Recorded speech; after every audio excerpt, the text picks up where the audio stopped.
Estaba pensando, bienvenido a todos los que hayan logrado conectarse, sea por audio o sea por imagen. Y bienvenidos también Maru, Jorge, André, a esta conversación sobre medios de comunicación. Estaba pensando que hoy es como un día memorable para el tema que nos ocupa.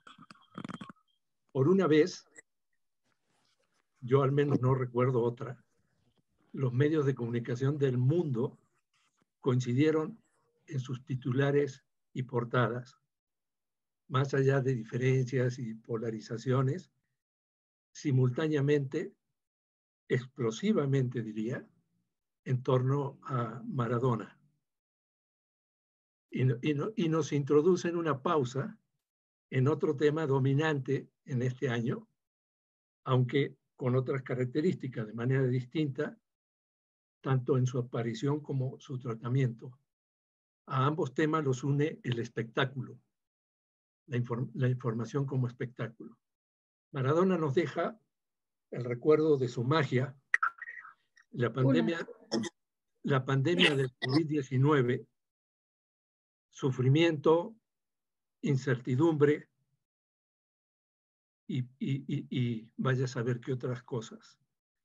La pandemia ha puesto en crisis muchos de los supuestos con los que funciona el mundo y al mismo tiempo ha puesto en evidencia las limitaciones de nuestros países del sur para resolver los desafíos derivados de la pandemia, que se suman a los históricos. En México, la salida de esta crisis, en México y en América Latina, la salida de esta crisis puede ser una oportunidad para impulsar colectivamente la creación de un país igualitario, justo, libre, soberano, a partir de un programa común. Para eso es necesario tener un diagnóstico apropiado y formular propuestas para la etapa.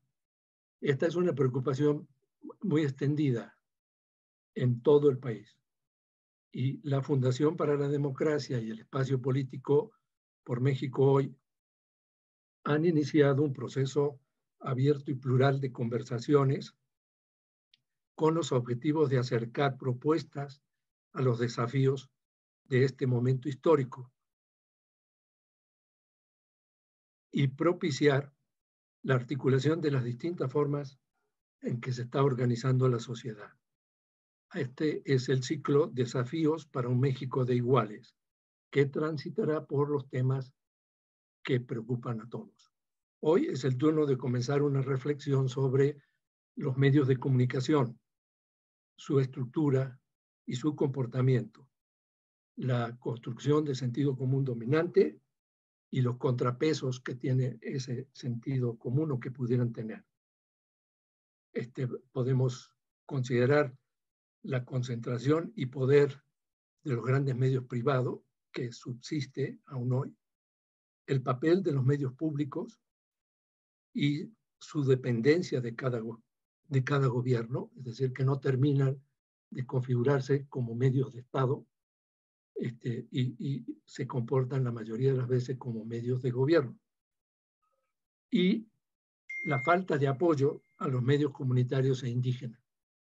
Si bien en este momento, bajo este gobierno, no están sufriendo el hostigamiento de antaño, tampoco están teniendo el respaldo y el apoyo que necesitan para su desarrollo. Adicionalmente, bueno, el papel que puede estar jugando Internet y las redes sociales, ¿no?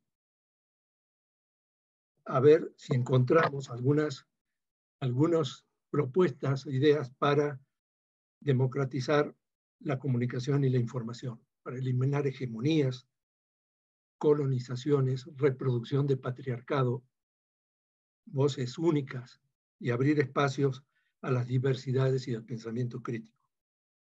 Bueno, espero que conversemos hoy un poco de alguna de estas cosas. Tenemos como invitados a María Eugenia Chávez, es comunicadora, cofundadora de Violeta Radio, integrante de la Mesa Nacional de la Asociación Mundial de Radios Comunitarias y también del Grupo Nacional de Expertos en Medios Comunitarios e Indígenas. Nos acompaña también André Dorcé, profesor investigador en Ciencias de la Comunicación de la UAM Guajimalpa, consultor en comunicación estratégica, y ahí lo dejo porque la semblanza que enviaste era muy larga. Y mejor que aprovechemos el tiempo en el tema. Igual con Jorge Fernández Forn, licenciado en Filosofía y Letras, consultor en comunicación social desde 1976. Hace mucho tiempo, Jorge. María Eugenia, comenzamos contigo. Tú tienes un montón de información, vasta experiencia en el tema de radios comunitarias y creo que hay varias cosas que nos puedes contar. Sí, claro que sí. Muchas gracias por la invitación. Buenas tardes. Pues como ya lo mencionó Carlos Miguel, soy desde hace muchos años integrante de la Asociación Mundial de Radios Comunitarias, que ha venido trabajando en México desde 1992, cuando sucedió en Huastepec la Asamblea Mundial de la AMARC. Y a partir de ellos se funda en México la red, aunque habría que decir que en ese momento no había radios comunitarias como tales en la concepción que actualmente tenemos de los medios comunitarios e indígenas, y se conformó la asociación con medios públicos, con las radios comunitarias nombradas así del Instituto Nacional Indigenista, pero que en realidad en términos estrictos son radios públicas porque pertenecen a una institución del Estado que aplica una política pública para llevar esos medios de comunicación a las comunidades indígenas, ciertamente, pero que en su estructura, en su línea editorial, en su concepción de la información, no dejan de estar cruzados, transversalizados por un enfoque gubernamental, a final de cuentas, y por la visión que el Estado ha tenido de el desarrollo de los pueblos indígenas en el país, ¿no? Y en ese sentido, pues las emisoras del INI no son, desde nuestra perspectiva como AMARC, no son radios comunitarias, sino son radios públicas indigenistas que ciertamente dan un servicio de comunicación a las comunidades indígenas, pero bueno, eso nada más como para contextualizar, ¿no? Cómo estaba conformada la Asociación Mundial de Radios Comunitarias en 1992, cuando sucede en Huastepec la Asamblea Mundial de la AMARC. Después, pues hay ciertamente antes, mejor dicho, hay antecedentes en México de la fundación de emisoras independientes, comunitarias, ciudadanas, populares, con todos esos nombres que se conocen en América Latina, la iniciativa de tener medios de comunicación propios por parte de comunidades, de diversas comunidades, si entendemos como comunidades, pues a un grupo de personas con intereses en común. Y bueno, las primeras emisoras que aparecieron en México, digamos, con una estructura legal, como con un permiso otorgado por la Secretaría de Comunicaciones y Transportes, pues fue Radio Teocelo, en Teocelo, Veracruz, emblemática, conocida como la primera emisora comunitaria en el país, transmitiendo en AM. Para varios municipios, no solo el de Teocelo, sino varios municipios como Jico y otros, incluso casi llegando a Jalapa y en el estado de Veracruz. Y la emisora Guayacocotla, Radio Guayacocotla, que empezó a transmitir en el mismo año, en 1965, que le fue otorgado también un permiso, pero que fue en onda corta. Esos eran los antecedentes de la radio comunitaria en México antes de esta Asamblea Mundial de la AMARC que menciono en 1992.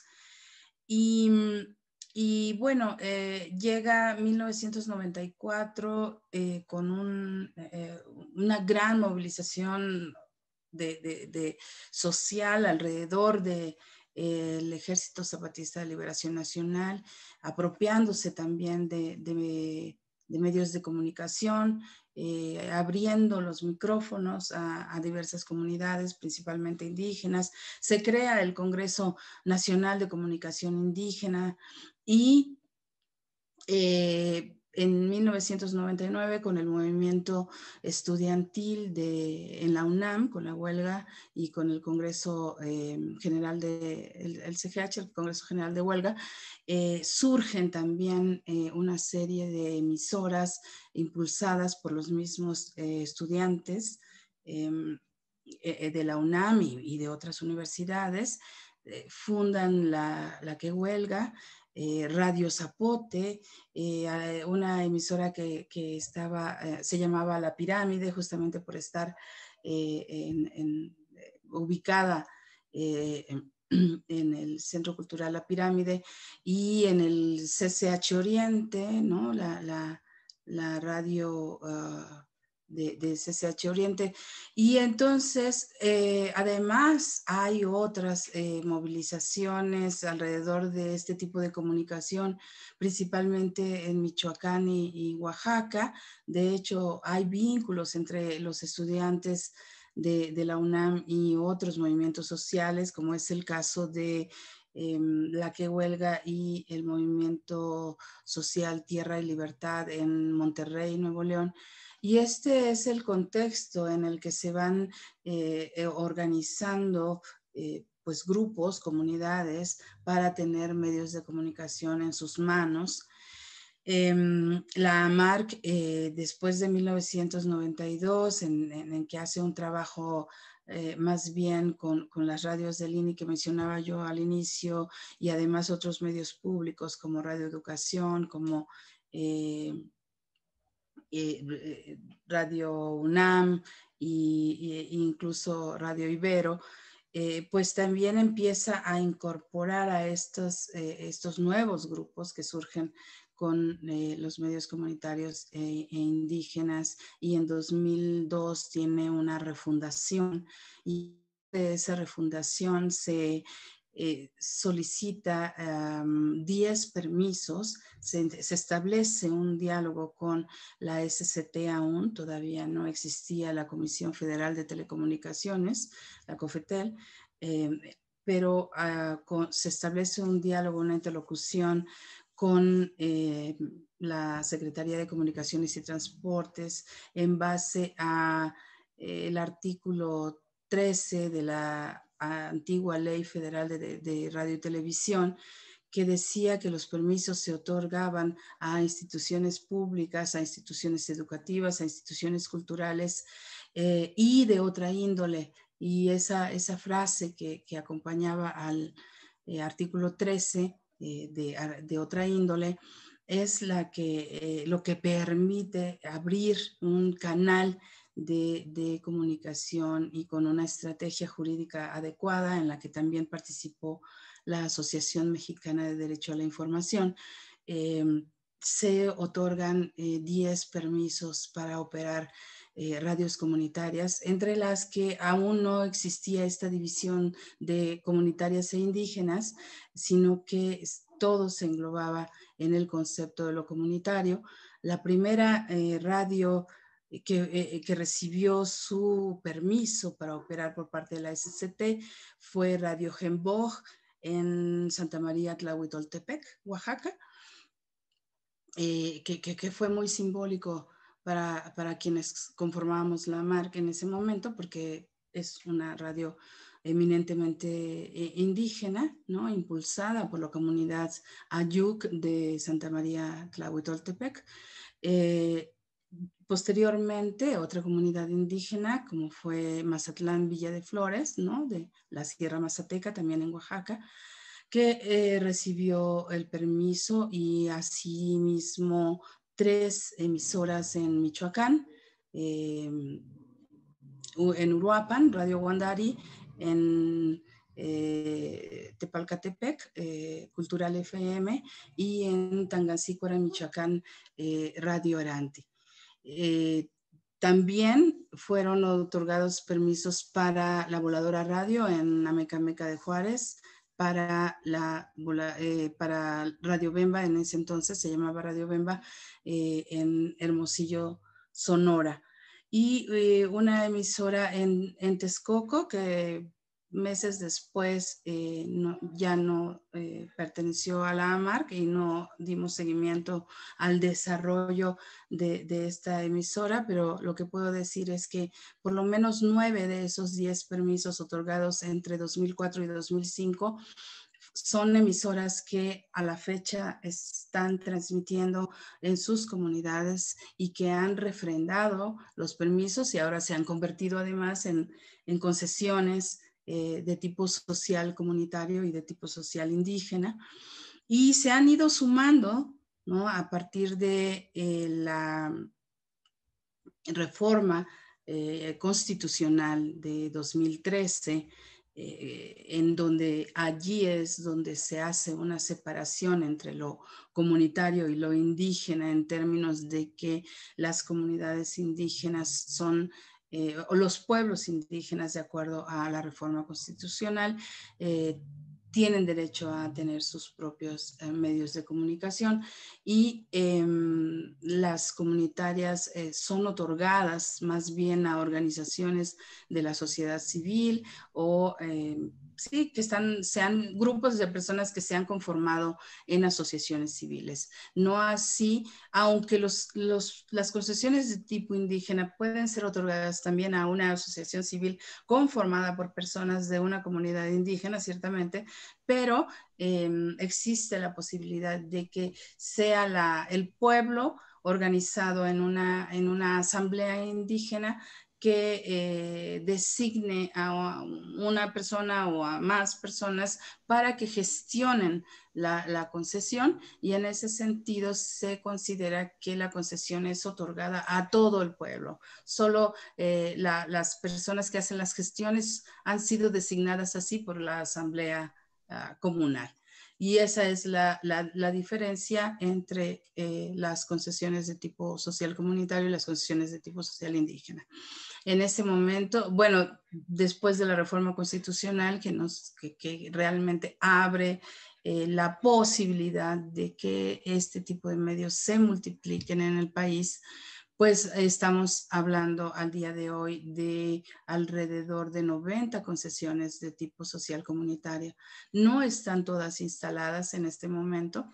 Hay alrededor de 50 y tantas instaladas, ya transmitiendo, quiero decir, ¿no?, con todo el protocolo legal que establece la norma oficial mexicana. Y el resto está en proceso de instalación, se considera así, pues. Y hay alrededor de 13 concesiones indígenas, aunque el día de ayer el Instituto Federal de Telecomunicaciones aprobó un buen número de concesiones de tipo social indígena. Entonces, estamos hablando de un largo camino, de varias décadas de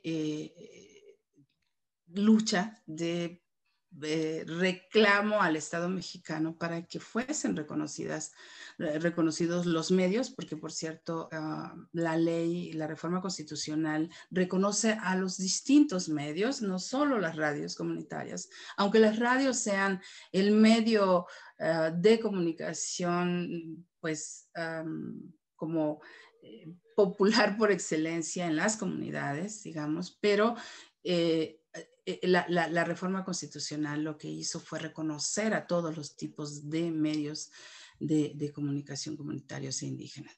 En 2014, bueno, se aprueba la Ley Federal de Telecomunicaciones y Radiodifusión, en donde se quedan establecidas las reglas del juego de este tipo de medios, y ahí, aun cuando creemos que no alcanzamos a estar en términos de igualdad con los otros medios de comunicación en el país, que no tendría por qué haber una diferencia, ¿verdad?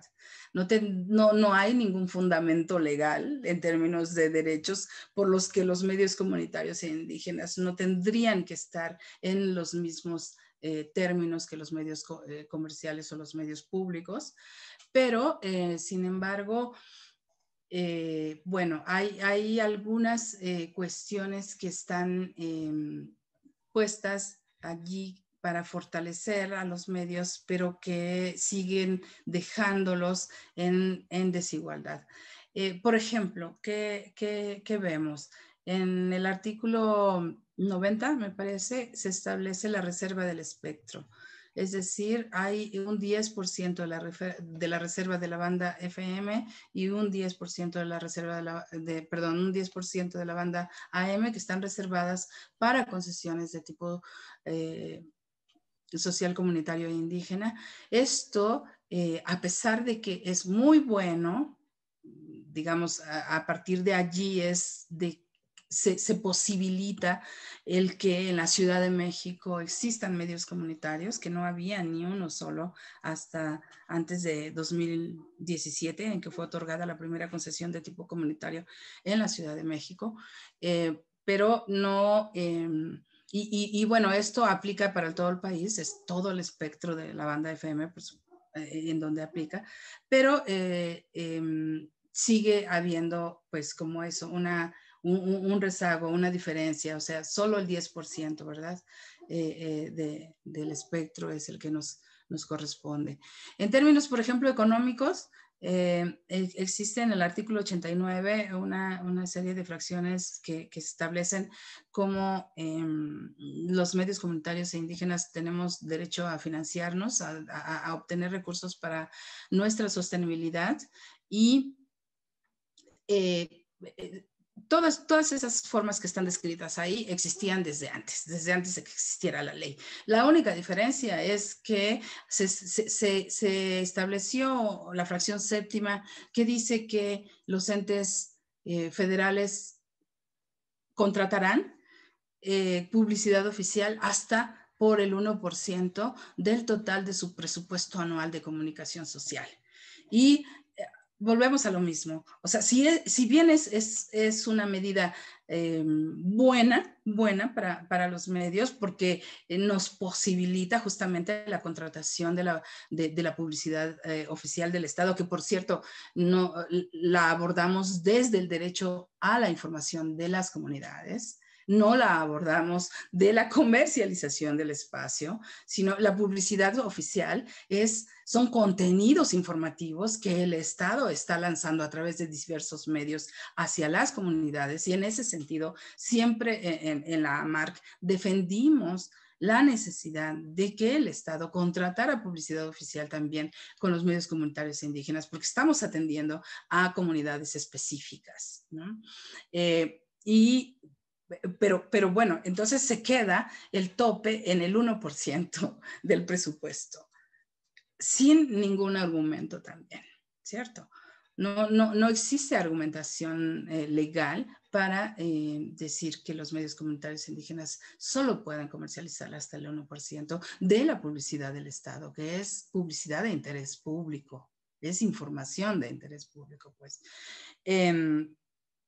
Y esas son algunas de las cuestiones que la ley es un poco ambiguo o contradictorio, porque si bien veníamos de una situación de persecución, de sanción, de ir a cerrar y además ir a cerrar las radios que estaban transmitiendo sin concesión o sin permiso en aquel entonces, y además abrir procesos penales. O sea, sí tuvimos en la AMARC varios procesos penales. De hecho, Héctor Camero, fundador de la Asociación Tierra y Libertad en Monterrey, que además a su vez también es fundador de la radio comunitaria Tierra y Libertad de Monterrey, estuvo condenado a prisión 2 años por hacer uso del espectro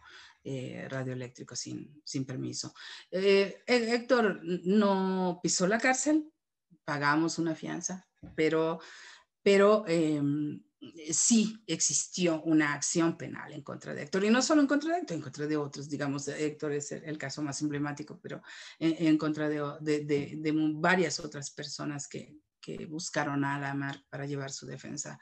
Entonces, decía yo, si bien veníamos de una situación de persecución, de cierres, de marginación, de no reconocimiento legal en este marco de derechos a la libertad de expresión en México, la reforma constitucional es buena, fue buena desde mi perspectiva. La reforma constitucional coloca en la Constitución el derecho a la existencia de este tipo de medios, y eso es fenomenal, porque a diferencia de la ley de medios en Argentina, que era muy buena, pero no tenía un fundamento constitucional, y por eso cuando llega Macri la deshace.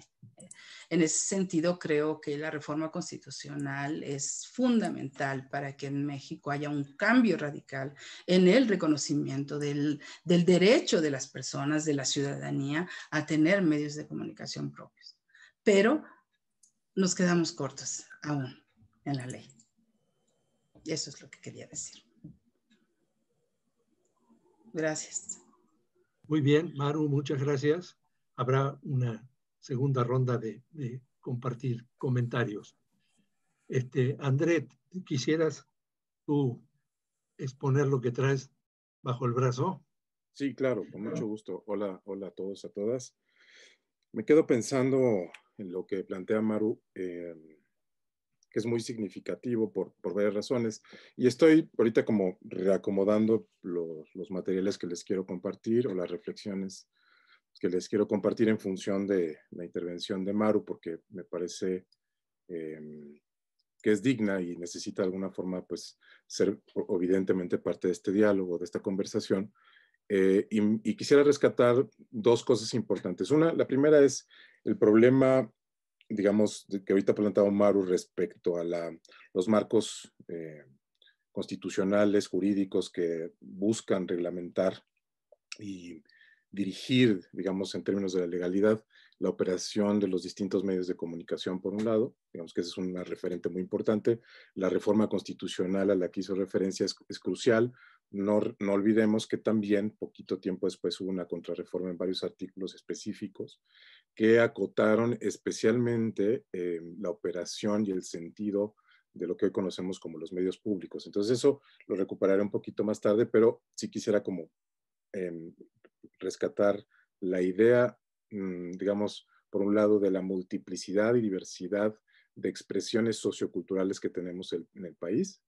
Esa diversidad es constitutiva de la complejidad de nación que tenemos frente a nosotros. Y esto es un elemento crucial, ¿no? O sea, somos 120 millones de personas, un poquito más o menos, extremadamente diversas, ricamente diversas, con distintas experiencias de vida, históricas, etcétera, regiones ecológicamente diversas, culturalmente diversas, y que los medios, en este caso, tanto de carácter comunitario como indigenistas o indígenas, buscan de alguna forma enraizarse en esos espacios locales, abriendo espacios de comunicación al interior de esas localidades.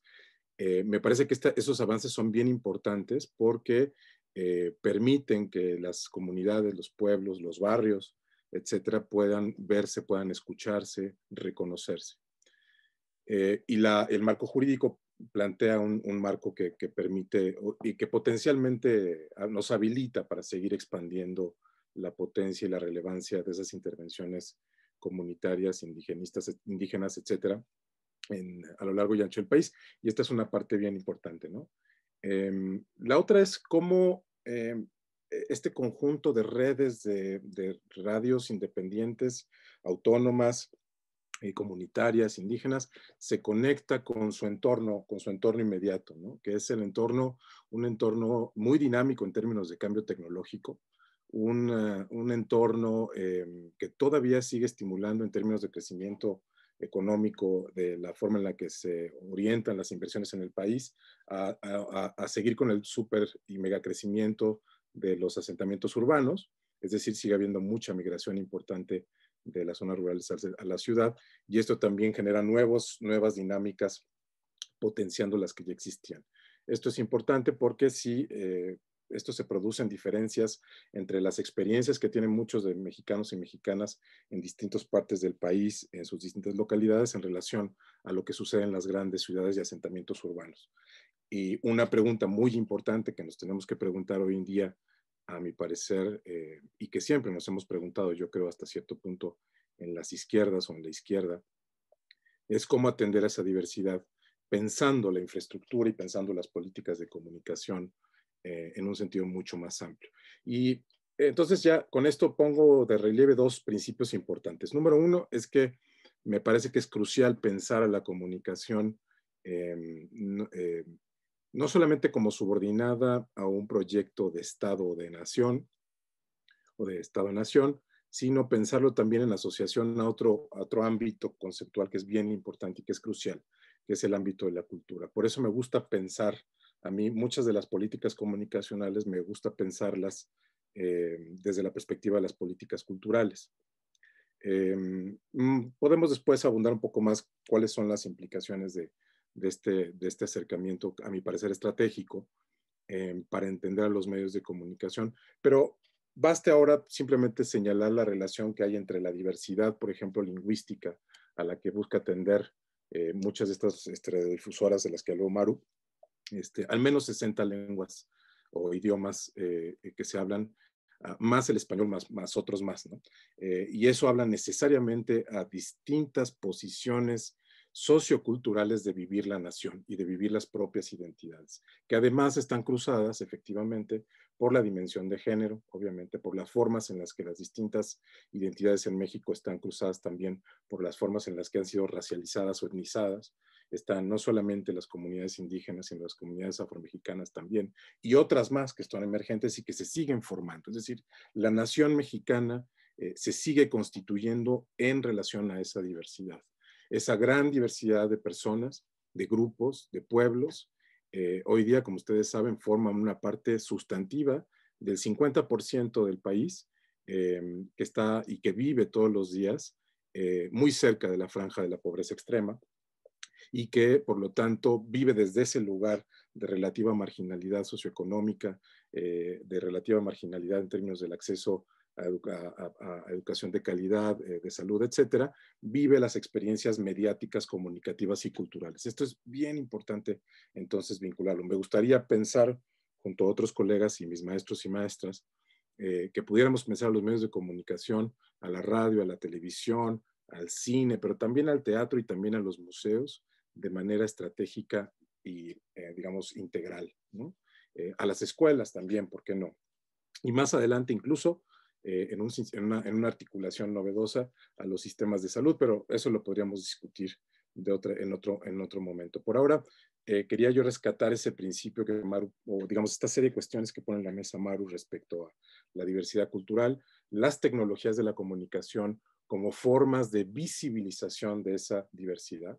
La diversidad no solamente es, digamos, está planteada en términos étnicos, está también planteado en diferentes formas de acción y de prácticas políticas en todas estas localidades.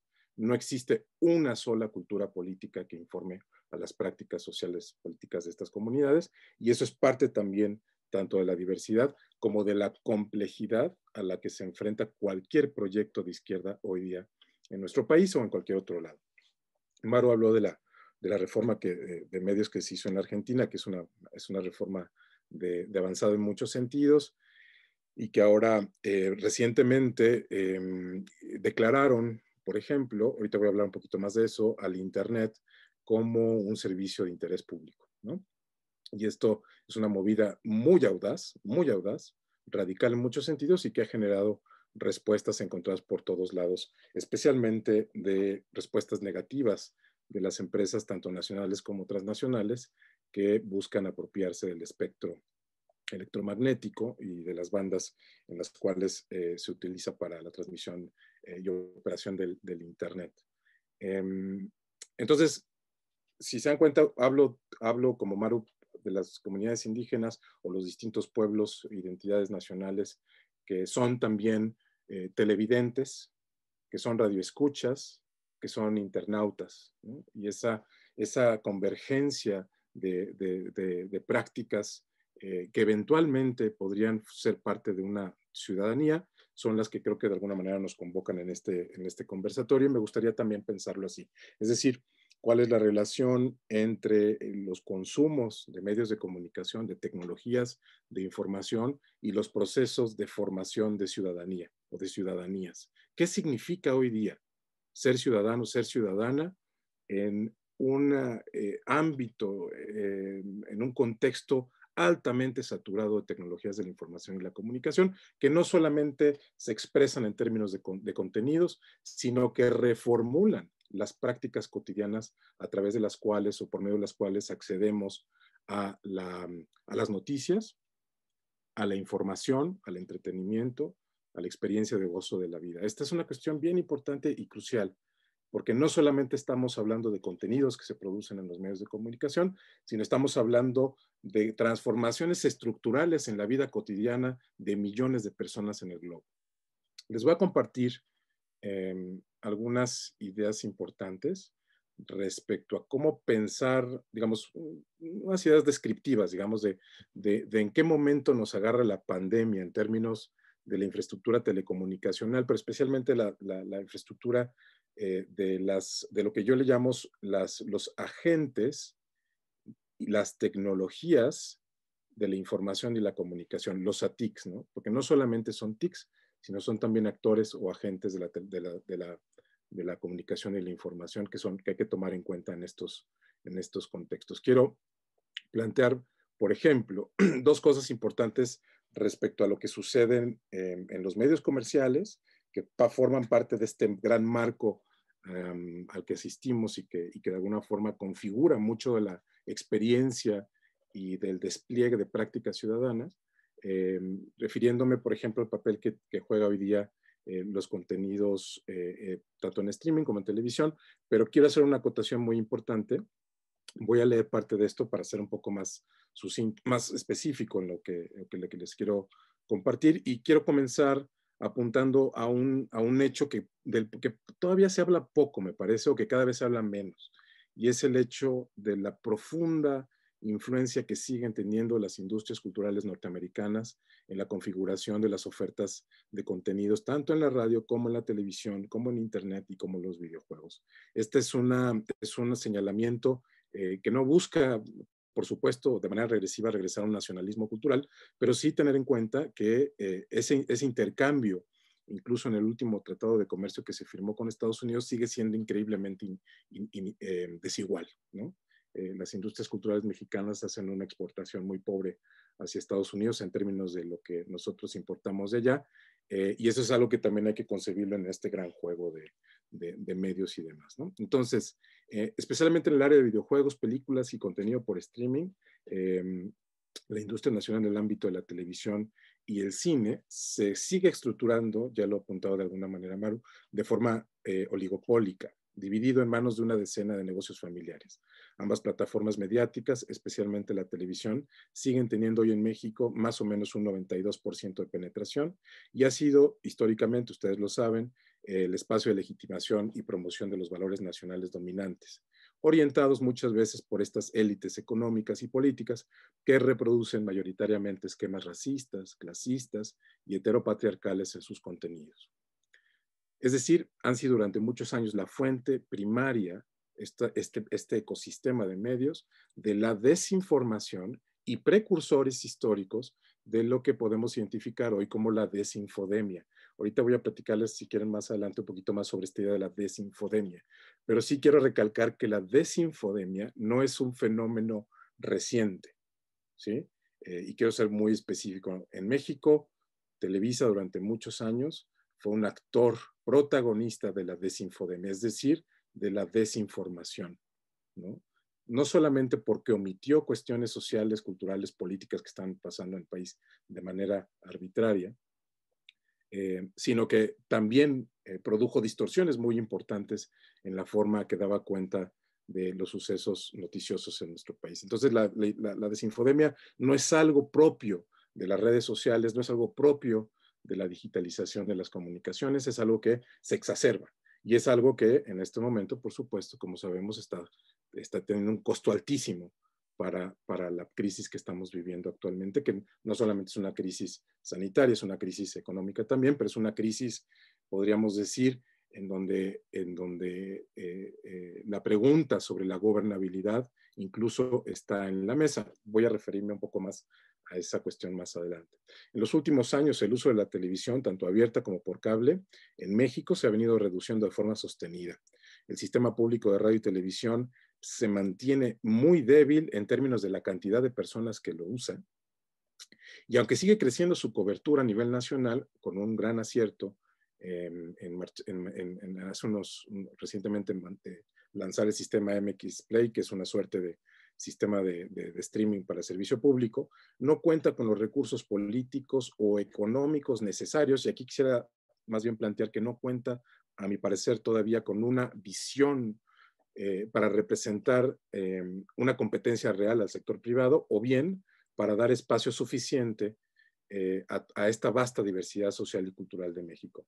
La reconversión de los llamados medios convencionales, que en inglés le llaman legacy media, al mercado de las plataformas digitales en México, y en particular de los medios públicos, ha sido más bien torpe, pues no ha sabido articular de manera eficaz el expertise acumulado en la materia por los centros de investigación nacionales, lo que ha facilitado la dominancia de Facebook, Apple, Amazon, Netflix, Google en el mercado extractivista de los datos que hoy día se despliega a nivel global y con especial énfasis en México. La expansión de Internet en nuestro país ha sido relativamente lenta, y a 30 años de contar con su primera conexión, el 56% de las casas en México, sobre todo en áreas urbanas, cuentan con una conexión a Internet. Aproximadamente 70% de las personas en México tiene acceso a Internet. En las zonas rurales, solo la mitad de la población que ahí vive tiene acceso a Internet de baja velocidad. El acceso a la banda ancha fija, es decir, al acceso que podemos tener a través de estos dispositivos, es de 15%, ¿sí? Es bastante baja, mientras que la cantidad de personas que tiene acceso a la banda ancha móvil es de 74%. Perdón, me equivoqué aquí. Cuando dije banda ancha fija me referí, perdón, a la banda ancha que tenemos en nuestros hogares, y me quiero referir después a la banda ancha móvil, que es la banda a la que accedemos a través de los dispositivos inteligentes, y ahí hay un 74% de los mexicanos y mexicanas que tienen acceso irregular y desigual a esta tecnología. De acuerdo a la OECD, México ocupa el 7º lugar en términos de la accesibilidad a Internet. Esto podría parecer muy alentador, sin embargo, la diferencia entre el costo por megabyte entre banda ancha móvil y la fija es abismal. Es muy grande, es muy caro lo que le cuesta a la gran mayoría de mexicanos conectarse o tener la experiencia plena de los flujos de información a la que una minoría tenemos acceso. Esto se acentúa si consideramos los índices de desigualdad económica y los diferenciales también de capital cultural, es decir, las distintas formas en que las comunidades acceden a recursos educativos para poder aprovechar mucho mejor su experiencia de conexión. De acuerdo con un estudio de la UNAM, actualmente existen en México 80 millones de cuentas de Facebook y 77 millones de personas que usan WhatsApp. Los usuarios de estas aplicaciones dedican entre 2 y 4 horas al día para comunicarse con la mediación de estas aplicaciones. 90% de los usuarios de estas plataformas dijeron haber estado en contacto con noticias falsas. México es el 8º país en el mundo con el mayor número de usuarios de Instagram y el 9º con usuarios de Twitter, con 10.4 millones de usuarios. Este es el contexto en términos como muy generales de la infraestructura y las prácticas de consumo mediático y cultural, pero lo más importante tal vez que quería yo apuntar en este momento para cerrar es que, como ustedes saben, nos encontramos en un momento crucial de esta coyuntura en la cual está siendo muy prominente la constitución de un marco de referencia que nos plantea con mucha fuerza y de manera sobre todo muy convincente que nos encontramos en un momento de altísima polarización a nivel social y político en México. Quiero hacer el énfasis que mucha de esta sensación que tenemos de que efectivamente hay mucho desencuentro, mucha estridencia, incluso violencia simbólica en los medios de comunicación, en particular en las plataformas, es un marco que ha resultado en parte por la intervención deliberada de agentes que quieren desprestigiar en este momento la actual administración. Por supuesto que eso es presente, que han sembrado noticias falsas, que ponen enmarcamientos tramposos para dar las noticias, omiten otras cuestiones, pero también ha sido una circunstancia que muchos otros actores han estado estimulando, de tal manera que hoy es difícil poder hacer, por ejemplo, una crítica a la política cultural del gobierno actual sin parecer por un lado detractor, y por otro lado es difícil apuntar a los aciertos sin parecer apologista, ¿no? Y esto es una observación que pareciera ser como decorativa, pero no lo es, porque justamente muchas de las prácticas de consumo cultural, los lugares en donde la gente se entera de las noticias, ve películas, ve videojuegos, etcétera, son parte de este ecosistema en la cual la televisión, la radio e internet forman este contexto, esta burbuja que produce estas percepciones de polarización, de diferenciación, etcétera. Y me parece que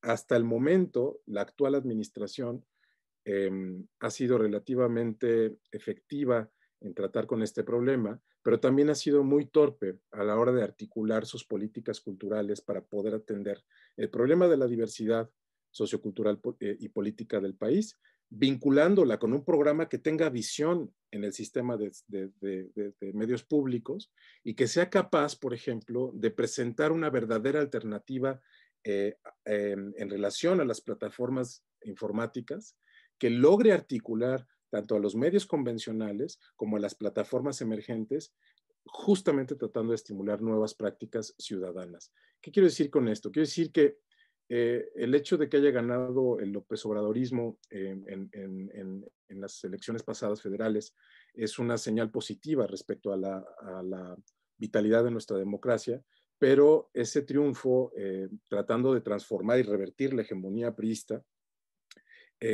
habría que tomarla con mucha precaución, en la medida en la que es un triunfo que hay que mantener, en la que me parece que la agenda de la izquierda tendría que estar muchísimo más presente, especialmente en relación a la visión que se tiene de los medios públicos, pero sobre todo a la visión que se tiene de estas políticas culturales vinculadas con las tecnologías de la comunicación e información. Es decir, mucho de lo que nosotros estamos haciendo ahora en este momento, a través de Facebook y a través de Zoom, etcétera, está estructurado por estas grandes compañías transnacionales, bueno, norteamericanas en primera instancia, pero que tienen intereses y capitalizan mucho de lo que nosotros hacemos, muchas veces facilitando la conversación democrática, pero también muchas veces dispersándola, muchas veces radicalizándola. Entonces, un programa de gobierno urgente en ese sentido es ver cómo colocar, cómo producir un programa de gobierno que movilice a los medios públicos,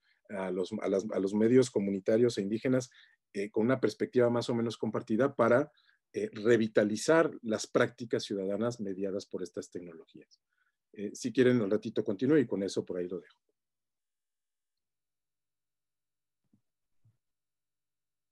Muchas gracias, André. En abono a lo que estás diciendo, diría yo que estamos hablando de un sector sumamente concentrado.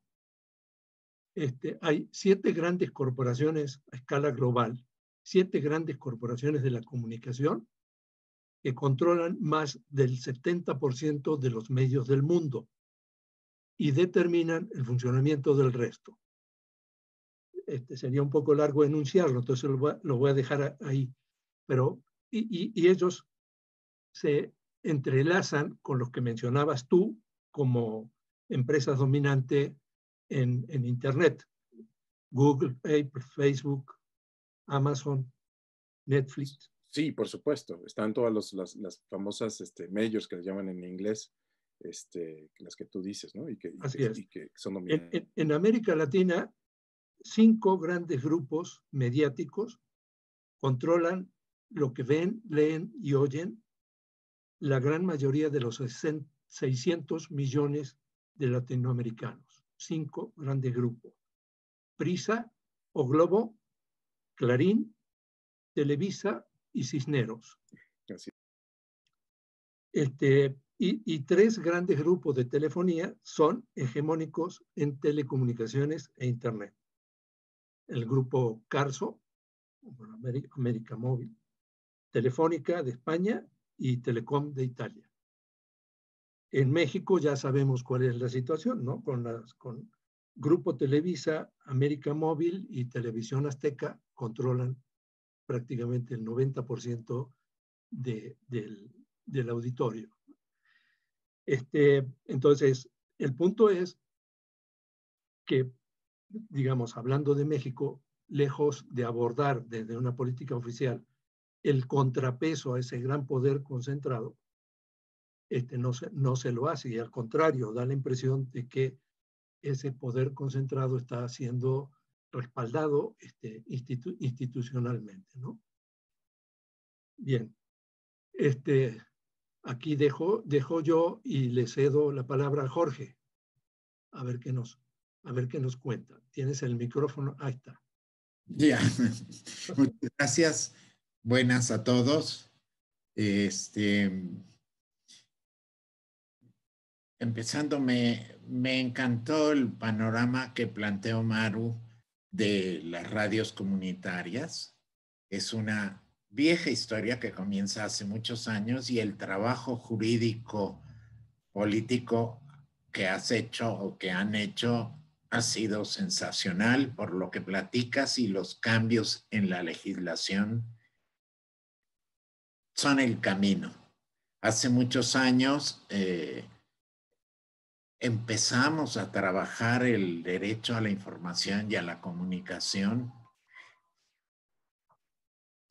La historia derivó en convertirlos en aparatos de Estado netamente y de uso exclusivo para el poder, aunque cosas se avanzaron, ¿no? Entonces, felicidades, Maru, y a todo el trabajo que hacen.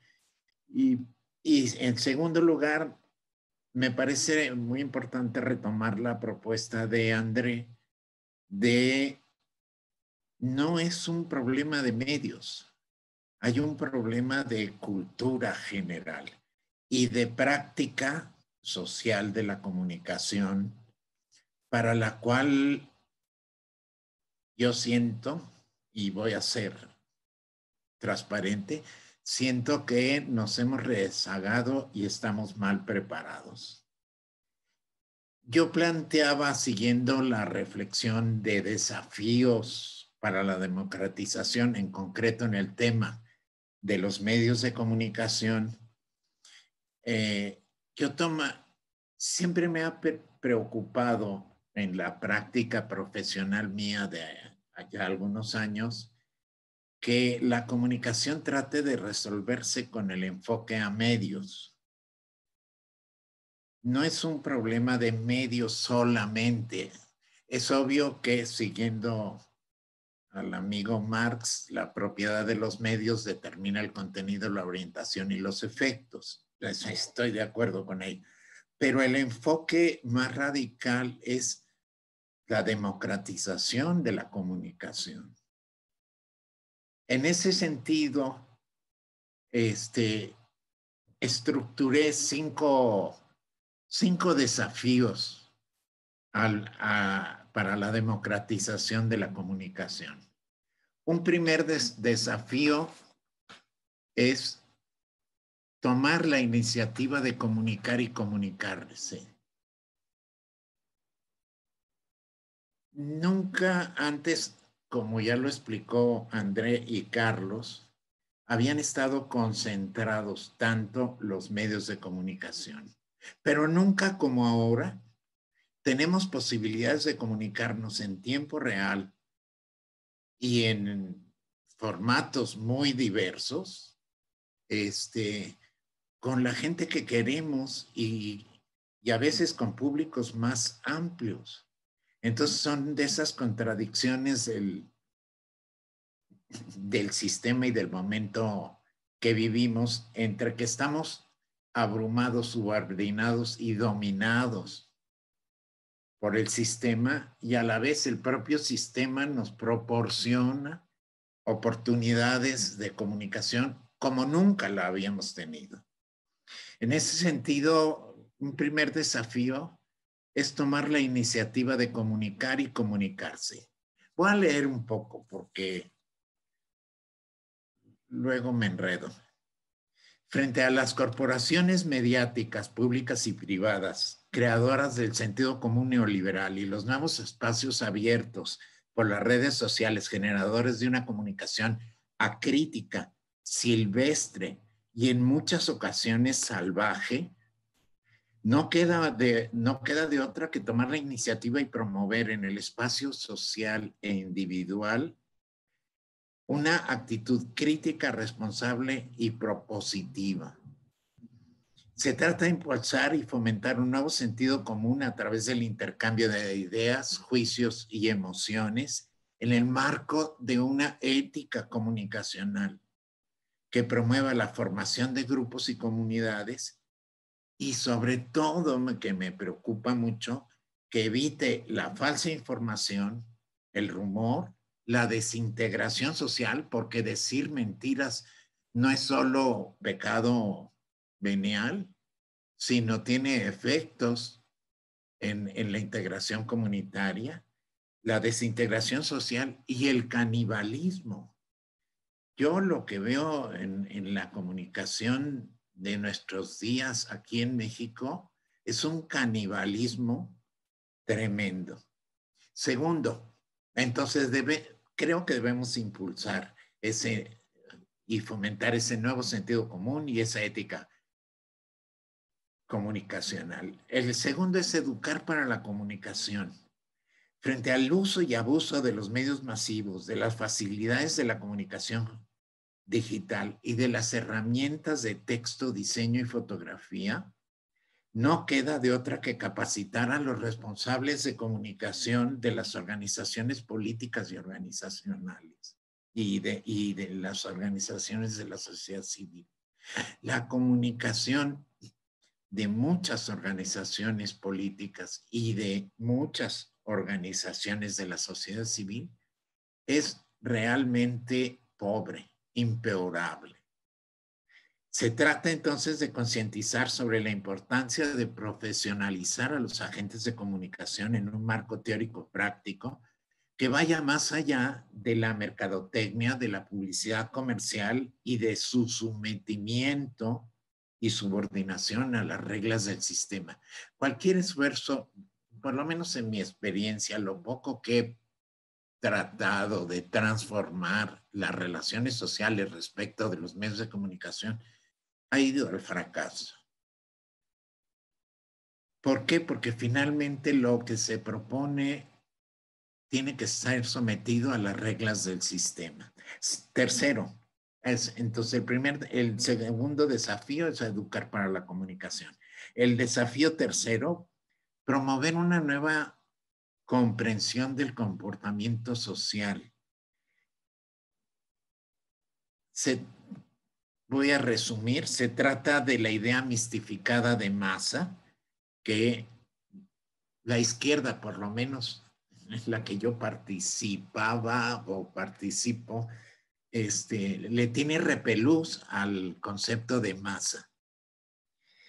Se trata de abandonar la idea neoliberal de que la conducta individual siempre es respuesta individual y reconocer que el colectivo determina, orienta y condiciona las reacciones del individuo. La moda, el todos lo hacen y cosas similares reproducen la condición neoliberal de la constitución del individuo en sujeto aislado y libre. Sociedad y colectivo e individuo, colectivo masa, no son realidades independientes. Con frecuencia, los pensadores fallan en sus pronósticos por no integrar en sus investigaciones las dimensiones de medición de lo colectivo. No abordamos cuando investigamos más allá del enfoque positivista de la encuesta pregunta individuo. Cuando el colectivo se mueve en otros terrenos. El desafío cuarto es despertar el compromiso, la imaginación y la creatividad comunicacional del espíritu democrático. Y en esto coincido completamente con André Dorsey. Tenemos la necesidad de desarrollar una cultura práctica, concreta, divertida, alegre de la comunicación. Ejemplos en América Latina hay muchos. Ejemplos en las redes sociales también.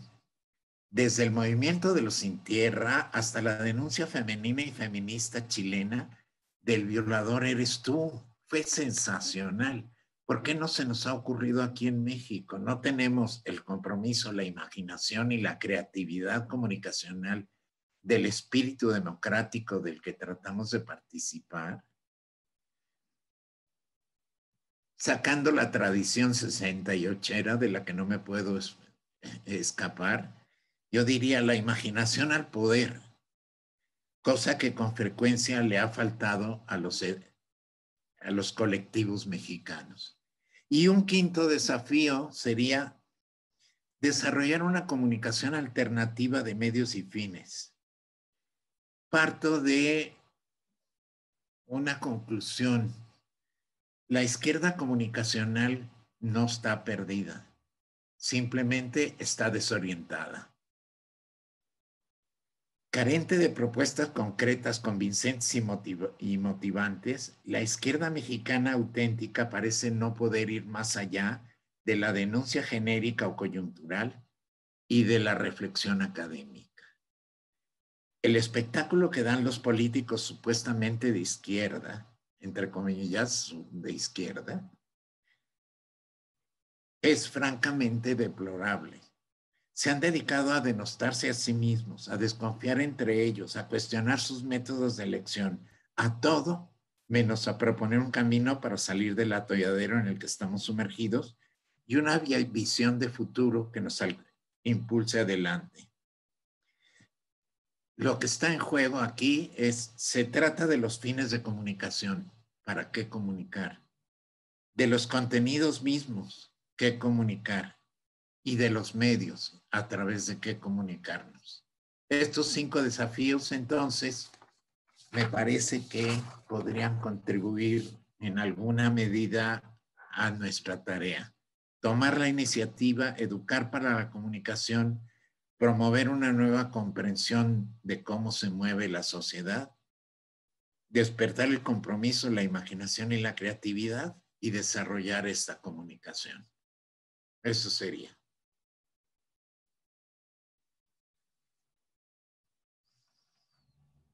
Muy bien, materia para pensar. El punto es que ¿cuál es el anclaje de la comunicación? ¿A qué se debe referir la comunicación? ¿Dónde hay un proyecto de país, un programa en el cual anclar la comunicación? Eso es lo que ha perdido la izquierda institucional, que adscribe plenamente al modelo hegemónico. De ahí que lo único que hace es recrear aspectos de ese modelo hegemónico, suavizando discurso, planteando cosas aparentemente progresistas, pero que son falsas. porque carece de un proyecto. Un poco la intención detrás de este ciclo es ver si podemos ir dibujando un proyecto que dé soporte a una estrategia comunicacional. Coincido con los planteamientos que están haciendo tanto André como Jorge. Lo de Maru es un componente descriptivo, instrumental, que es sumamente rico, pero me parece que está faltando algo ahí. Jorge, levantabas la mano. Sí, nada más que el proyecto de nación creo que se tiene enarbolado o liderado por el ingeniero. Hay una visión de futuro allí, pero no bajamos, eso no lo logramos bajar en comunicación a las acciones cotidianas de nuestros propios colectivos. No tenemos a dónde ir, qué decir y cómo decirlo. Ok. A ver, no sé si, Maru, quisieras tú comentar algo en relación a lo que han expuesto. Sí, claro, pero André tenía la mano levantada antes que yo. Perdón. No, no te preocupes. No te vi, André, no entró la mano en la pantalla. No, pero no tengo inconveniente que Maru vaya, ¿no? Adelante, dile. Bueno, rapidísimo. Es que preguntabas, Carlos, un poco como qué sentido, cómo pensar la comunicación. Y hay dos cosas importantes también sobre lo que dijo Jorge, que me parece que pone en la mesa una dimensión afectiva de la comunicación y la dimensión afectiva de un proyecto político que produzca horizontes de posibilidad progresistas, ¿no? O sea, ese horizonte de posibilidad progresista tiene que ser gozoso, tiene que ilusionar, tiene que esperanzar, etc.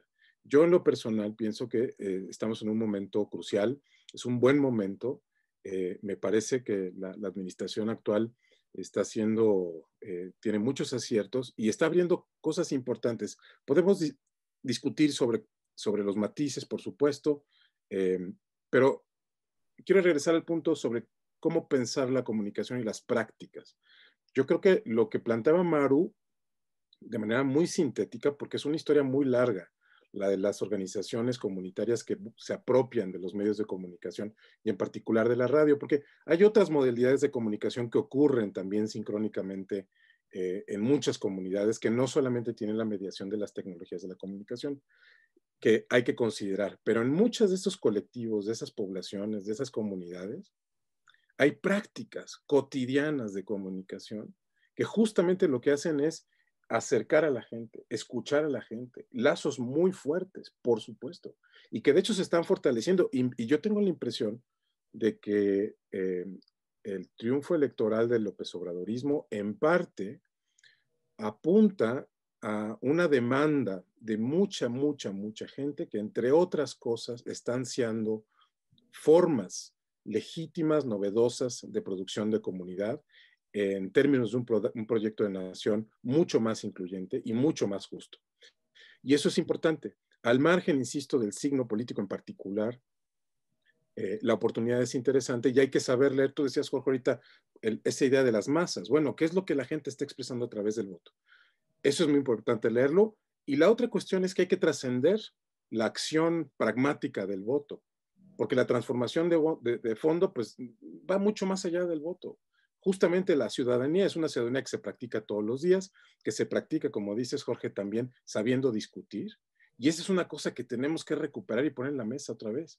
En ese sentido, las plataformas digitales, en particular Facebook, Instagram, etcétera, son espacios cruciales en donde se tendría que estar interviniendo justamente en ese sentido. La autorregulación ha sido una de las orientaciones más poderosas con las que la industria se dice participa, pero ha sido nula. Pensemos nada más en lo que acaba de pasar en Estados Unidos y la situación que están viviendo en Estados Unidos en relación a la famosa polarización, que yo diría que incluso pone en duda el horizonte de posibilidad de la nación norteamericana, dado el nivel de encontronazo que hay entre distintos grupos. A mi parecer, en ese sentido, la guerra civil en Estados Unidos sigue muy patente o muy latente en todo caso. Pero bueno, quería apuntar nada más a ese punto de lo que planteaba Maru. Ahí hay muchas experiencias que recoger y hay muchas experiencias de construcción de comunidad en muchos otros lados que también habría que recuperar. Pero lo crucial aquí es que en este momento cualquier programa de gobierno tiene que abrir el espacio de comunicación directa con los constituyentes, es decir, con la gente que votó. Tiene que haber comunicación con esas personas, no una comunicación, no un diálogo unilateral, sino una comunicación, es decir, atender, sí, a las demandas, muchas que son muy elementales por las carencias históricas que ya sabemos que tiene la mayoría de gente en el país, pero también las demandas más particulares que solamente se pueden reconocer escuchando y dialogando. Y tengo la impresión de que en este momento esos caminos de diálogo no están abiertos. Maru. Sí. Yo lo que creo es que los medios de comunicación comerciales fueron fundados para hacer negocios, para tener ganancias. Es decir, los medios de comunicación comerciales, el fin último es enriquecerse. Que a través de la comunicación están enriqueciéndose, pues sí, también es una verdad, pero esa comunicación que ejercen pues tiene los intereses que tiene la oligarquía en México. Y la verdad es que a mí me parece que ha habido una ceguera por parte de la izquierda o las izquierdas en México respecto del papel que los medios de comunicación comunitarios pueden jugar para la difusión de ideas y para el ejercicio del derecho a la libertad de expresión y el derecho a la información. Me parece que han estado relegados e invisibilizados este tipo de medios cuando en realidad son los medios que están a ras de suelo, pues, por decir una expresión, que son los medios de comunicación que están como en diálogo directo con la población más cercana y que además a partir de ello se construyen los relatos propios, se construye la memoria local y a partir de esa memoria local se fortalecen los lazos entre las personas. Y en ese sentido creo que ha habido una ceguera para no mirar que los medios de comunicación comunitarios e indígenas pueden ser un centro,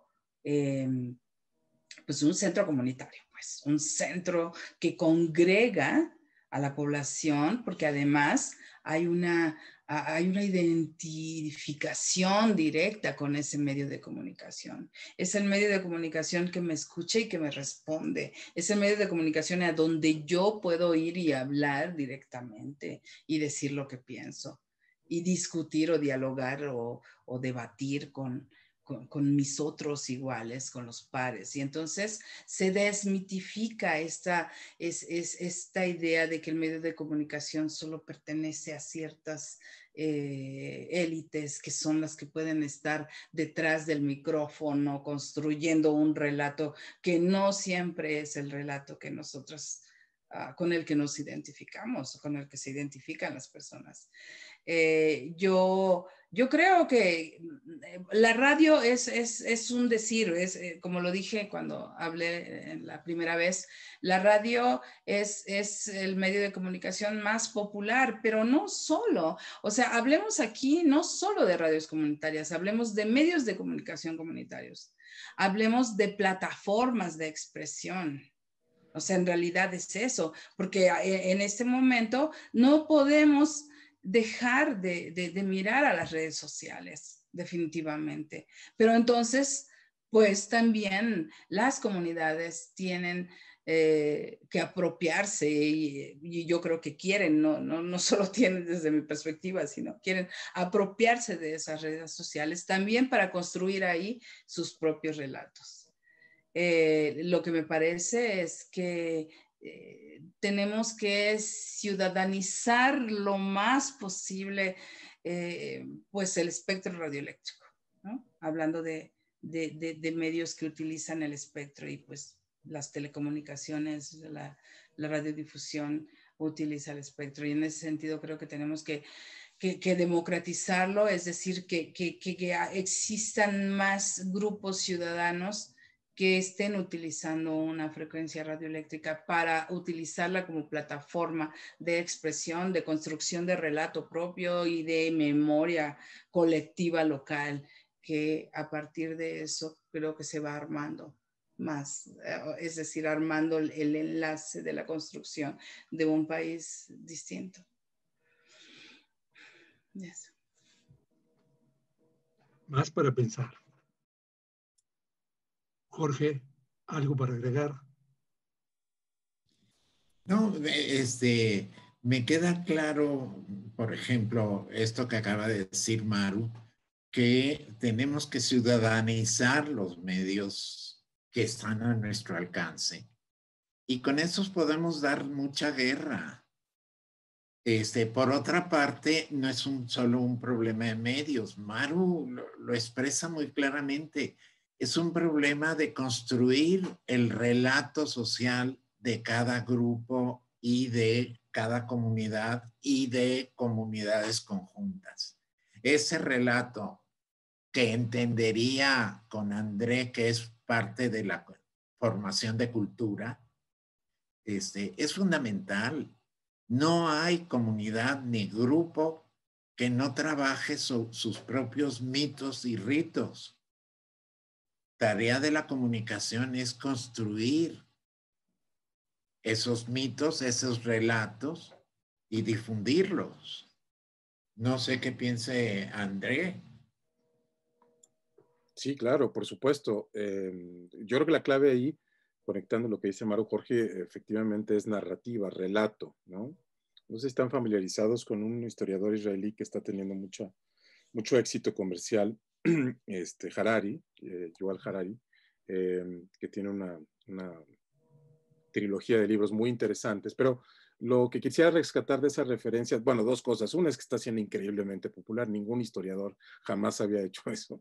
Y eso también nos refiere, digamos, a la efectividad que están teniendo muchas de estas plataformas para compartir y producir perspectivas que cada vez pareciera tienen la capacidad de hacerse también virales, ¿no? O sea, digamos, la metáfora de lo viral, interesante como para pensar si efectivamente un relato de carácter nacional se puede hacer viral, ¿no? Pareciera como un tanto vulgar esta analogía, pero un relato, una narrativa nacional se puede hacer viral, sobre todo a la luz de lo que decía como una de las premisas de mi intervención, mucho de la complejidad política que vivimos en este momento en México, en otros lados también, pero en México en particular, tiene que ver con esa complejidad respecto a la diversidad sociocultural que tenemos en el país. Las radios comunitarias son un ejemplo de la vitalidad, de la forma en la que cotidianamente millones de personas se comunican entre sí, reafirman y reconstruyen sus identidades, pero a nivel local. Por eso también es importante poder englobar, como dices Jorge, en una narrativa mucho más amplia, esas experiencias de construcción de comunidad. Si hay ahorita, se han otorgado 90 concesiones, por ejemplo, a varias de estas iniciativas de comunicación local, ¿desde dónde podemos verlas en todo el país, ¿no? ¿Por qué las radios comunitarias de Yucatán no se escuchan en Chihuahua? ¿Por qué las de Veracruz no se escuchan en Tamaulipas? ¿Por qué lo que sucede en la Ciudad de México, en Tlalnepantla, no se ve en Zacatecas?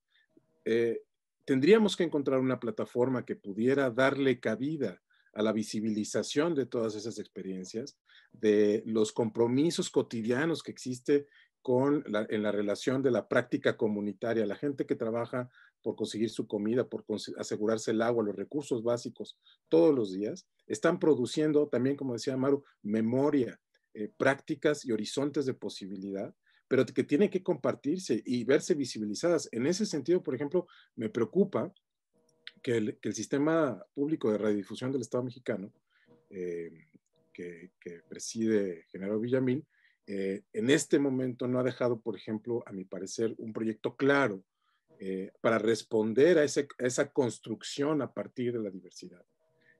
Y creo que es tiempo que se haga manifiesto, en todo caso, la existencia de un proyecto de esa naturaleza, porque un proyecto de esa naturaleza no se puede hacer de manera unilateral. Necesariamente tiene que tener la participación de toda esta diversidad de una u otra manera. Entonces, es un desafío específico, es un desafío en términos de procedimientos, pero en términos también de orientación ética, es cómo le hacemos para generar ese diálogo en el cual muchos de las comunidades mexicanas tengan un espacio en esta red de sistema de medios públicos que ojalá también puedan llegar a ser medios de Estado, es decir, que consolidar su autonomía respecto al gobierno y tengan consejos, por ejemplo, ciudadanos, que tengan defensorías del televidente, del radioescucha, etcétera, que efectivamente estén pugnando por generar estos espacios diversos, respetuosos, que atiendan al derecho a la información y al derecho a la comunicación. Pues, tú lo has dicho, el tema es, a ver, Maru habla de 90 concesiones y yo pienso en los 2.300 municipios que tiene el país. Entonces, digamos, la expansión de los medios comunitarios, indígenas, ciudadanos, es una necesidad si es que se quiere contrapesar el poder de los privados.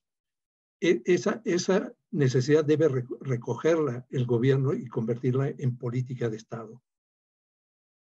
Porque lo que estamos señalando con relación a las comunitarias reproduce algo que nosotros venimos trabajando desde hace tiempo. Hay en el país 560 conflictos socioambientales reconocidos por la Semarnat. La mayoría de esos conflictos están aislados unos de otros, no están articulados entre sí y no tienen expresión en política de Estado. El Estado el gobierno no reconoce el reclamo, la lucha, la resistencia detrás de cada uno de esos conflictos. Entonces pensamos que visibilizar y articular son dos claves en esto que estamos debatiendo. Y en todo caso, desde la sociedad, ver la manera de hacer entender al gobierno la importancia de generar política de Estado en relación a esto, fortalecer la capacidad de interlocución de las comunidades, ¿no? Con respecto a la diversidad cultural que mencionaba Andrea hace rato. Bien, yo no sé si quienes están participando del panel les gustaría intervenir, preguntar, comentar. Abrimos, si ustedes quieren, el micrófono. Sí, adelante, Clara, habilita tu micrófono. A ver, a mí me tocó participar por ahí del 2002, 2003, fuertemente con la Asociación de Radios Comunitarias, en un momento terrible, en donde estábamos luchando por una nueva ley de radio y televisión, en donde hubiera un reconocimiento de las radiodifusoras indígenas, que enfrentaban además un embate brutal del propio ejército que trataba de cancelarlas. Me tocó también participar en un diagnóstico de derechos humanos para Naciones Unidas y visitamos radios comunitarias que andaban huyendo de un lado a otro porque eran perseguidas particularmente por el ejército y con una promoción desde los medios comerciales. O sea, los medios comerciales se oponían a la posibilidad de que existieran y de que se ampliaran esas radios comunitarias. Con Aleida Calleja y con varios más tratamos de construir una propuesta de ley sobre medios y radio y televisión, porque pensábamos, después de la lucha democrática de los años 90 o de los años 80, 90, que lo siguiente era democratizar los medios de comunicación, que ahí estaba otro nudo que debíamos romper, además de haber roto ya el monopolio de las elecciones, ¿no? Y del control de las elecciones. Lo siguiente era romper el nudo del control de los medios de comunicación. Oyéndolos, yo siento que hay un avance espectacular, ¿eh? O sea, el ya poder decir vamos a tener o estamos teniendo 10 concesiones para nuevas radios comunitarias. Me acuerdo en aquella época el tema de los permisos versus las concesiones y lo que las limitaciones de los permisos frente a las concesiones. Me parece que hay un avance muy importante en esta posibilidad de existir sin el acoso que tenían del gobierno, de las radios, de los medios comerciales e incluso del ejército. Pero ahora a mí me preocupa un poco tanto el tema de diversidad y pluralidad,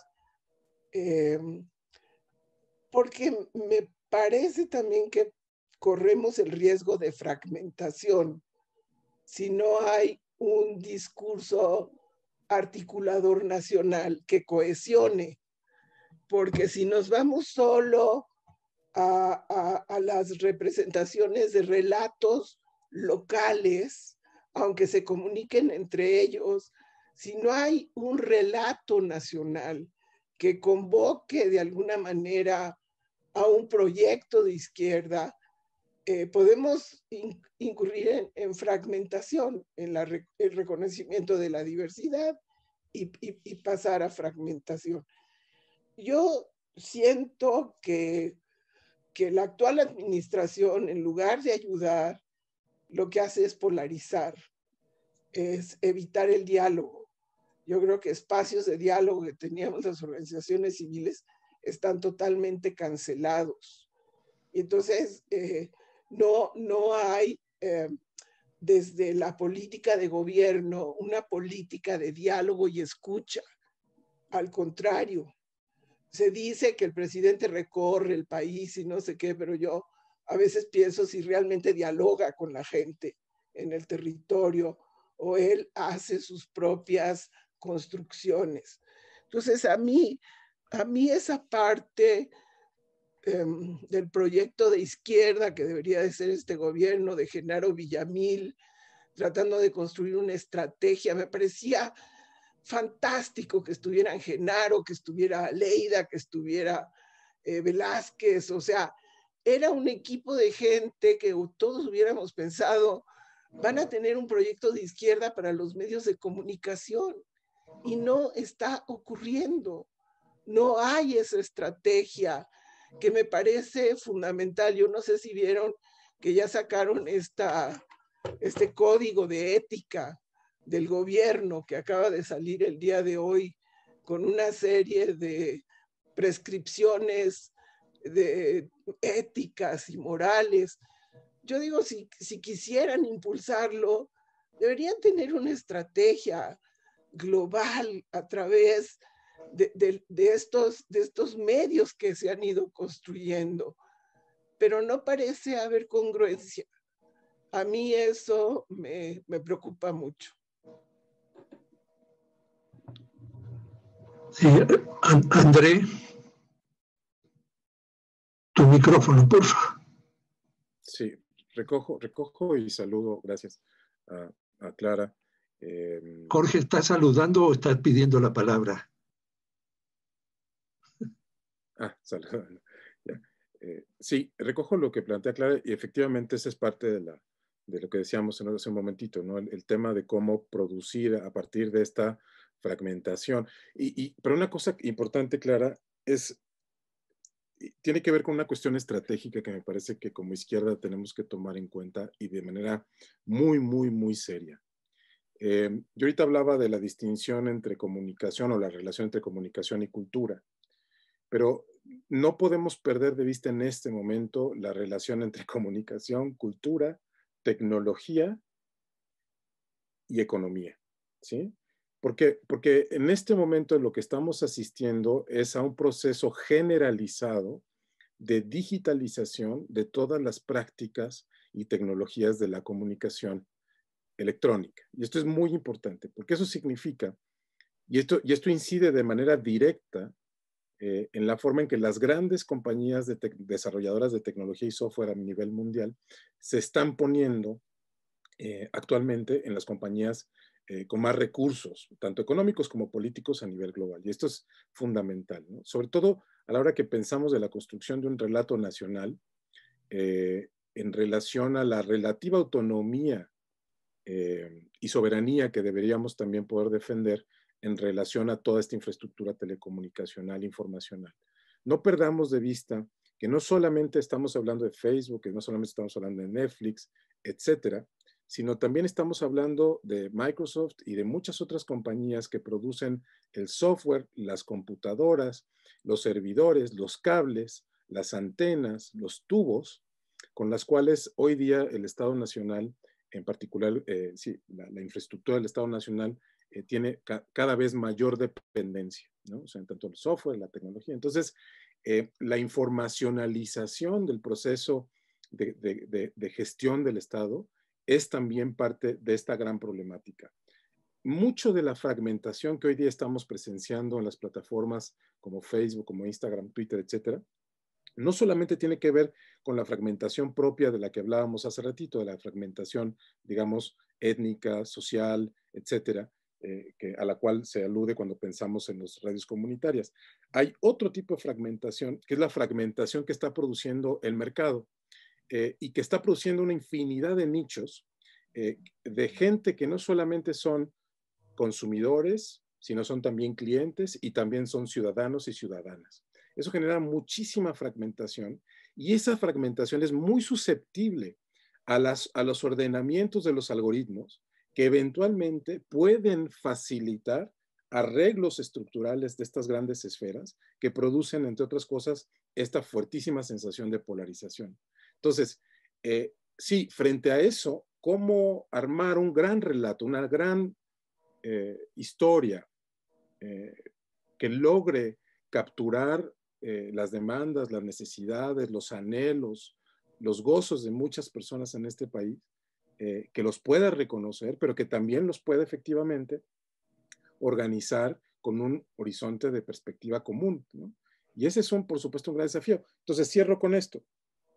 Estamos hablando, cuando hablamos del proceso de fragmentación, no solamente es por la fragmentación de las múltiples identidades, ya sea de género, de etnia, de raza, como se le quiera llamar, o de clase, sino la propia fragmentación que estas plataformas producen nichos. Recordemos que lo que vende Facebook, lo que venden estas plataformas, son datos, los datos de los usuarios, que esos datos de los usuarios lo que les da a los compradores de esos datos es información estratégica para posicionar sus productos. Y cuando hablamos de productos, hablamos desde hamburguesas, hablamos desde teléfonos, desde computadoras, desde autos, hablamos de papel de baño, que estuvo muy escaso al principio de la pandemia, pero también de presidentes. Entonces, ahí hay una consideración en torno a la gubernamentalidad, a la autonomía y a la soberanía que también hay que considerar. ¿Quién más? No sé si han notado ustedes la campañita que se trae Coca-Cola en apoyo a los changarros, a las pequeñas tienditas. Eso está ligado a lo que acaba de decir Andrés, de detección de mercado y aprovechamiento de ese mercado. Coca-Cola está haciendo lo que debería hacer el Estado, pero lo hace desde su perspectiva mercantil y con un enfoque de superación personal, de meritocrático, pues. Yo te apoyo para que tú te superes y a la vez te vuelves cautivo mío, ¿no? Pero es notable todo el discurso armado que se despliega como 3 o 4 veces a la semana en las páginas de la jornada y en otras, ¿no? Bueno, eso es una tarea que posibilita la tecnología de la información y la comunicación, y que debería estar saliendo al cruce el Estado con una política de apoyo a las pymes muy diferente a la que se está haciendo. Pero bueno, no, se entrelaza todo, pero quisiera volver a centrar en el tema que estamos abordando. Creo que vamos a tener que repetir la conversación, a lo mejor agregando algún otro para poder abundar más en propuestas y en planteamientos programáticos. Pero, entre tanto, si hay alguien más que quiera agregar a las consideraciones que hemos estado oyendo, pues levante la mano, por favor. Órale, adelante, Maru. Yo creo que la pluralidad y la diversidad son necesarias, porque creo que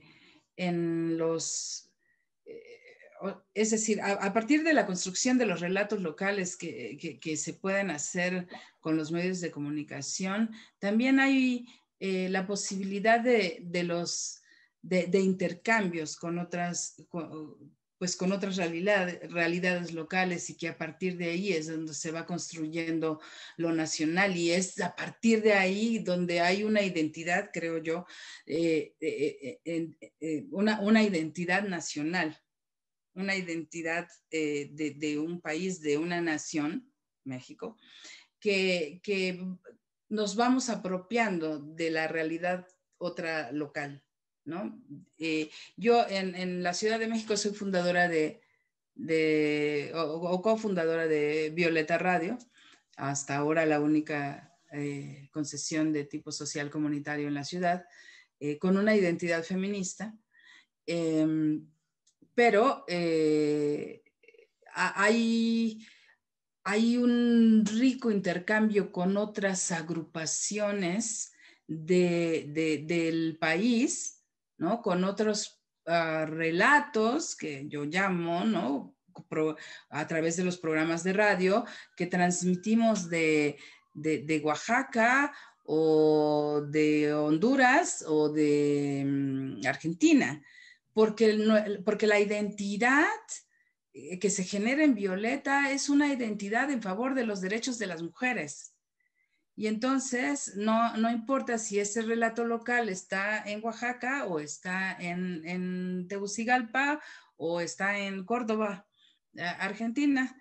Es como encontrar las cosas en común que en este caso de Violeta tenemos puestas las organizaciones feministas en la Ciudad de México, y lo que encontramos en común con las otras compañeras. Entonces yo creo que es a partir de ahí, de esos relatos locales, bueno, hay un concepto que es lo local, ¿no?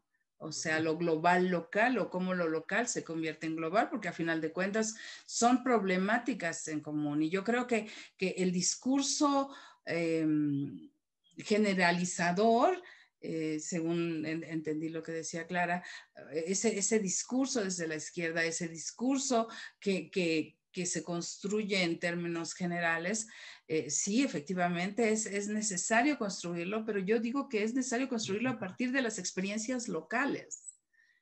Eso quería decir en relación a esto. Y en relación al SPR, el Sistema Público de Radiodifusión, efectivamente yo coincido en que no existe un proyecto nacional de un sistema público de radiodifusión del país. Es una lástima nada más. Gracias. ¿Tú crees que pudiéramos estar en condiciones de dibujar algo en ese sentido, de proponer algo en ese sentido? Yo sí creo. O sea, es decir, yo creo que hay que trabajar a nivel local en el fortalecimiento de los medios comunitarios indígenas y hay que trabajar a nivel local en la construcción de esos relatos para después integrarlos en un relato más y traducirlo en propuesta de política pública. Sí. Sí, definitivamente, pero también digo, creo que esa es una vía que tiene que seguirse, que tenemos que seguirla de cualquier manera, pero a mí me parece que el trabajo directo con los medios a nivel local es necesario. Es decir, como organizaciones civiles, creo que hay que hacerlo de manera directa en las localidades, en las comunidades. Yo intervengo nada más. Lo que estás preguntando, Carlos, ¿es posible hacer una propuesta de una estrategia en materia de medios públicos? ¿O estás planteando si es posible construir un relato más general de la izquierda a partir de las experiencias locales? ¿A qué te refieres? Las dos cosas. Las dos cosas. Está bien la pregunta, Clara. Creo que son las dos cosas. Sí. Sí, adelante, sí, André. Yo creo que son estas dos, ni siquiera diría que son las dos caras de una moneda. Me gustaría pensar más en un dado que es como con varios lados, para no pensarlo en una cuestión solamente binaria.